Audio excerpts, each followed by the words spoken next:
नमस्कार दोस्तों, आज हम बात करेंगे हिंदू धर्म के इतिहास के बारे में। तो चलिए शुरू करते हैं। हिंदू धर्म का इतिहास विभिन्न चरणों में विकसित हुआ है, जिसमें सिंधु घाटी सभ्यता लगभग 2300 ईसा पूर्व से शुरुआत हुई। उसके बाद वैदिक काल लगभग 1500 से 500 बीसी आया। इस दौरान वेदों की रचना हुई और बलिदान जैसे अनुष्ठान आम थे। इसके बाद महाकाव्य, पौराणिक और शास्त्रीय काल लगभग 500 ईसा पूर्व से आया, जब विष्णु, शिव और देवी जैसे देवताओं की पूजा पर जोर दिया गया।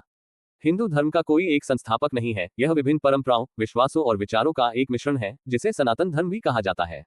हिंदू धर्म के इतिहास के प्रमुख चरण। सिंधु घाटी सभ्यता लगभग 2500 से 1500 ईसा पूर्व। ये हिंदू धर्म के शुरुआती प्रभावों का काल है। इस काल में योग मुद्राओं में बैठे व्यक्ति की मोहरें और देवी की मूर्तियों जैसे प्रतीक मिले हैं, जो हिंदू परंपरा की जड़ों से जुड़े माने जाते हैं।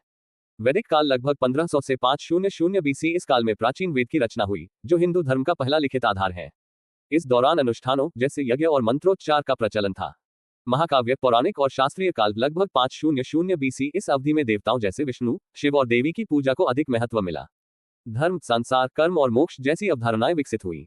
मध्यकाल, इस दौरान सामाजिक और धार्मिक विकास जारी रहा, जिसमें विभिन्न संप्रदायों का उदय हुआ। आधुनिक काल, भक्ति आंदोलन और समाज सुधारकों जैसे आदि शंकराचार्य और स्वामी विवेकानंद ने हिंदू धर्म को पुनर्जीवित और विकसित करने में महत्वपूर्ण भूमिका निभाई।